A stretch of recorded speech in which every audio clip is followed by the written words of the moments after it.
ẹlẹ́ẹ̀kejì tí mo tún fi wá báwọn bàbá wa yìí tí mo fi dé sí Ìlọrin lẹ́ni ni pé lórí ọ̀rọ̀ brọ́dà wa ta lọ lọ́rùn sà níwájú Ọlọ́run àtèèyàn mi ò jẹ́ ta lọ lọ́rùn ní 1 naira rí mi ò jẹ́ ní pure water kódà Ọlọ́run ṣẹlẹ́rìí mi nígbà kan tí mo rí pé nǹkan báyìí fẹ́ ṣẹlẹ̀ sí wọn níwájú ọbọ ní májẹ̀mú mo pe nọ́mbà wọn ta lọ lọ́rùn ẹ̀ka lẹ́sà o wọn ẹ̀ka lẹ́ o mo ní orúkọ mi ní Apoti Eri wọn làwọn ò mọ̀ mi mo ní ẹ má wọrí ẹ lè má mọ̀ mi.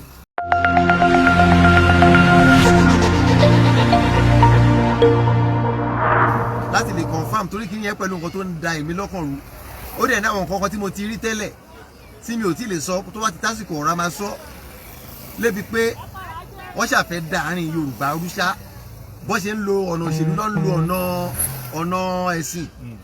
adẹ̀wò wípé kò lè máa lọ báyìí àwa kan gbọ́dọ̀ ríra wa Ọlọ́run ló ṣàṣẹ̀dá wa tó dẹ̀ fi wá sílẹ̀ Yorùbá Ọlọ́run dẹ̀ mọ̀ nǹkan tó ń ṣe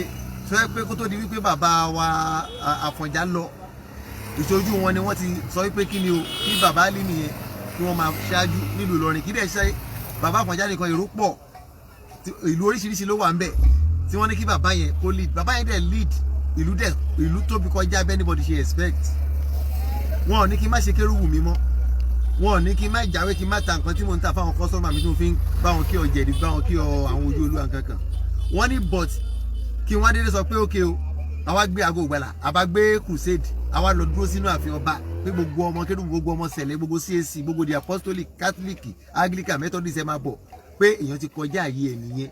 because ọbẹ̀ tí baálé ilé kì í bá ń jẹ ìyálé ilé kì í sí ẹni tó bá dẹ̀ wà lórí àṣẹ bíbélì kan sọ wípé ká bu ọ̀wọ̀ fún wọn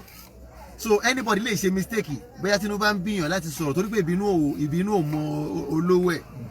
èèyàn lè ti sọ̀rọ̀ tó tíyàn bá ti sọ̀rọ̀ tó dẹ̀ ti ba àwọn èèyàn ṣe báwọn tó sọ pé láyọ̀ ni wọn àwọn náà láṣẹ àjókòó tí wọn dẹ̀ yá wá jẹ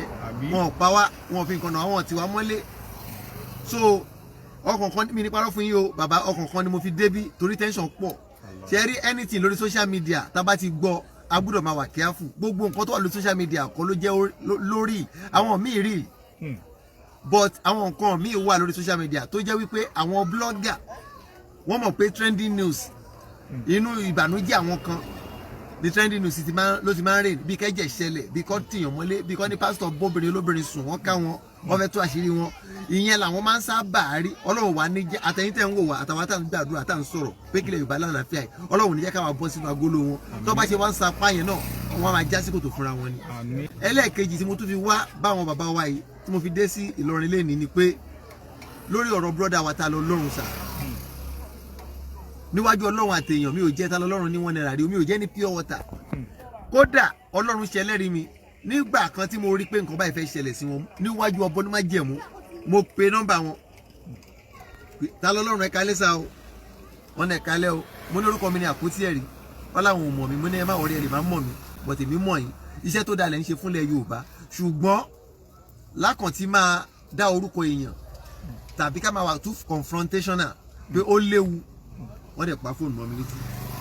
bọ̀kọ́ tó pa fóònù yẹn jọ yẹn ohun tó sọ ni pé èmi ò ráyè wòlíì èmi ò ráyè pásítọ̀ èmi ò ń ṣe pásítọ̀ mi ò ń ṣe kírísítẹ̀ mi ò ń ṣe Islam ìṣẹ̀ṣe lèmi gbé dání ìṣẹ̀ṣe lèmi ọ̀ jẹ́ kí n sọ̀rọ̀ wọn ò jẹ́ kí n sọ̀rọ̀ bíbà tó jẹ́ pé àwọn fúnra wọn ti ní personal decision lórí nǹkan tó ń ṣe ẹni tó bá dẹ̀ ti ní personal decision Ọlọ́run nìkan ló tún lè fi ara ẹ̀ hàn rú ẹni yẹn kẹ́ni yẹn tó tún lè calm down díẹ̀ pé lóòótọ́ alágbára ni mí o ṣùgbọ́n mo gbọ́dọ̀ máa bẹ̀rù àgbà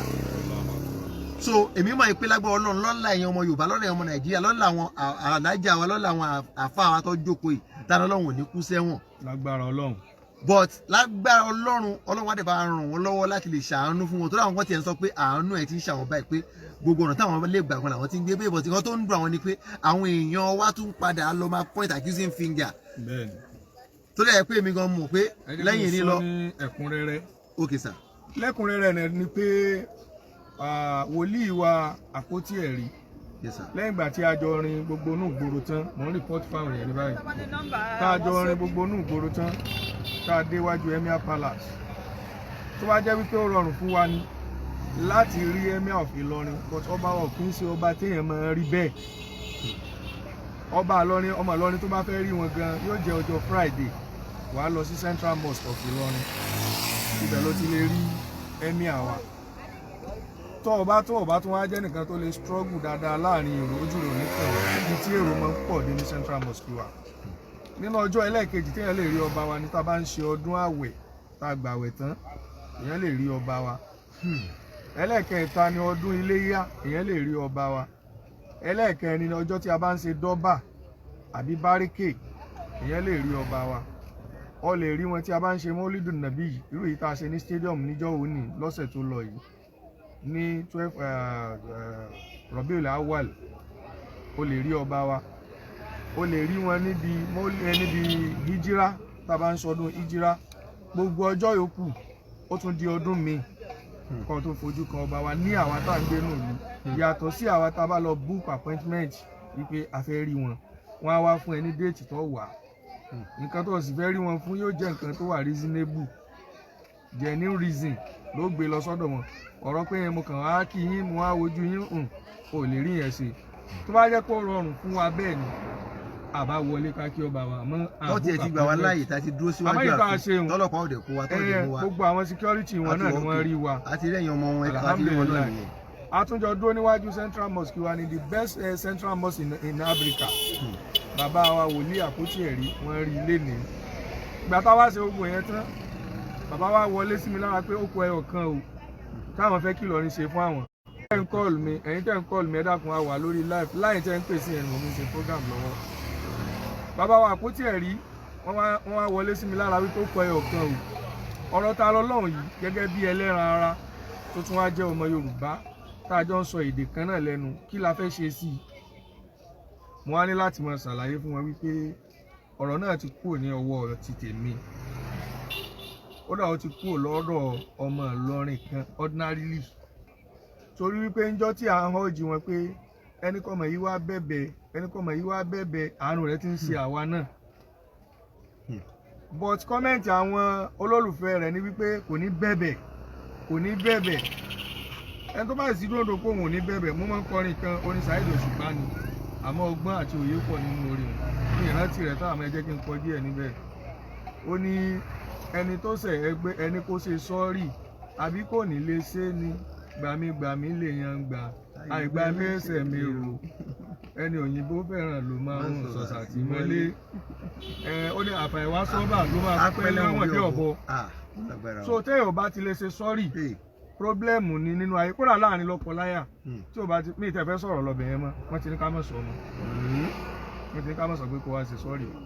torí wípé gbogbo ìgbà tá a fi ń tẹnu mọ́ yẹn àwọn èèyàn rẹ̀ àwọn followers ẹ̀ wọ́n ń tààmù ẹ̀ síbòmíì ibi tí wọ́n ń tààmù ẹ̀ sí ni wípé ẹ fẹ́ kó gbà ẹ̀ sí ní ẹ dákun wọ́n ní ẹ fẹ́ fọ́ọ̀sì ẹ̀ ní ẹ fẹ́ fọ́ọ̀sì ẹ̀sẹ̀ sí ní dandan ni kó bẹ̀bẹ̀ ni kò ní bẹ̀bẹ̀ ó máa ṣe kéèsì yẹn ni ṣẹ́ni tẹ́sù bá fẹ́ tán yẹn nígbà míì yóò mọ̀ọ́mọ̀ yóò sún yàn dé bèbè ibi téèyàn ti ní bọ́ lọ́wọ́ àgbákò nǹkan tí mo rò fún ń ṣẹlẹ̀ lára ọmọkùnrin yìí nù ṣẹ́sì wá rí sọ́ọ̀rì àti mo ti gbọ́ mo yọ̀ǹda rẹ méjèèjì jọ ń ṣiṣẹ́ pọ̀ ní pásítọ̀ méjèèjì yẹn ó jọ ń ṣiṣẹ́ pọ̀ ní sọ́ọ̀rì ò lè dá ṣiṣẹ́ láìrí mo yọ̀ǹda rẹ láìrí pardon ṣé pardon náà lágbè pardon náà ò sì lè ríṣẹ́ ṣe láìrí sọ́ọ̀rì kí n kàn sàdédé wá nísìkí wá ní pásítọ̀ Apoti Eri wòlíì mo foríjì yín ẹ kọ́kọ́ máa wò pé orí mi dàrú tó ti yé báwọn mo foríjì yín kò sí sọ́ọ̀rì látọ̀dọ̀ yín báwo ni mo ṣe lè foríjì yín torí wípé ẹ mọ̀ wípé ṣé mo sẹ́ni yìí ni tó kàn ní. ìrẹ́ mi lè ẹ̀kí kọ́kọ́ sọ pé mo sọ́ọ̀rì sá ẹ̀lẹ́kẹ́ kọ́kọ́ ṣe sọ́ọ̀rì sá ẹ̀kàn dé ní ọ̀pẹ̀ mo foríjì yín ẹ mọ̀ wípé abazaka máa ní the brain test tó ti yé báwọn. tọ kẹ́mi náà kàn wá dé kí n kàn sọ wípé èwo ni mo wí nísìn. Apoti Eri I pardon you ẹ mọ̀ wípé ẹnì yìí ní problem kẹ́yìn náà wá dé kẹ́ wá ní sọ́ọ̀rì sí mi tí mo dẹ̀ mọ̀ pé ẹ̀sẹ̀ mi máa mọ̀ pé kí ló ń ṣe wòlíì ṣẹ́gẹ́ ti bá wọn so positive and negative ni méjèèjì kò lè dá iṣẹ́ sí i so mo mọ̀ fún yín ní èsì yìí káwọn yẹn lè mọ ipa ribiribi tẹ́ ẹ kó lórí ọ̀rọ̀ yìí àmọ́ ẹ jẹ́ kí n fún yín lẹ́sìpó ọlá títí yín ẹsùn tí mo lè fún yín ni wípé kí àwọn tó jẹ́ mọ̀lẹ́bí rẹ̀ kìí ṣe àwọn lọ́ọ̀yà orí Facebook o tí wọ́n gbé mi sórí péjì ẹ̀ ní mórí lẹ́ni ó gbé fọ́tò mi sí bàbá yìí ní obìnrin ni mi ò mọ orúkọ rẹ̀ òun náà ti mọ̀ gbọ́ báyìí torí kò lè mọ̀ wo program mi ó gbé mi síbẹ̀ báyìí ni ó wá analyze law mo wá wò pé subhanallah ọ̀tọ̀ ni kéèyàn kàwé ọ̀tọ̀ ni kéèyàn lajú ọ̀pọ̀lọpọ̀ kàwé ni wọn ò lajú ọ̀pọ̀lọpọ̀ kàwé ni wọn ò mọ tí wọ́n pè lófin Nàìjíríà yìí defamation of character ẹni tó bá commit ẹ̀ gangan directly tó ṣe fídíò tó fi bàyàn lórúkọ jẹ́ tẹ́lòmíì wá mú fídíò yẹn tó ń wá play rẹ̀ lórí péjì tiẹ̀ ẹ̀ṣẹ̀ kankan náà ni wọ́n jọ ṣẹ̀ ọ̀rọ̀ pé èmi kọ́ ni iná ló máa ń fà tó máa fi sanction ilé rédíò tẹ́ ẹ bá gba ilé rédíò ẹ bá gbà yàn lálejò nílé rédíò tẹ́ bá interview rẹ̀ tó bá sọ̀sọ̀ kùsọ yàtọ̀ sí pé wọ́n máa mú ẹni yẹn wá sanction ilé rédíò yìí wọ́n sanction rẹ̀ so òfin kan náà ló mú iná ni wọ́n fi máa sọ pé ní ẹni tó gbépo lọ́jà wọ́n ní kò jalè bí ẹni tó gbà á lẹ̀ so ẹni tó tún kinní yẹn play yẹn òun gangan ló dáràn jù so fún fani àwọn tí ó mọ̀ mo dẹ̀ ń sọ̀rọ̀ kan woman Esin mi gbọ́ mo ní Ìlọrin we are lawyer before we practice law lawyer ni wọ́n ká tó practice law tẹ́ bá ti gbọ́ bá ṣe máa ń sọ̀rọ̀ ẹ mọ̀ wípé àwọn eléyìí lawyer automatically lawyer ni wọ́n bọ́lọ̀ ṣe ṣẹ̀dá Ìlọrin ni ní wọ́n máa fi ń kì wá ní ẹni bẹ́ẹ̀ ń ro kì wá òun ni ẹnu dùn ju yọ̀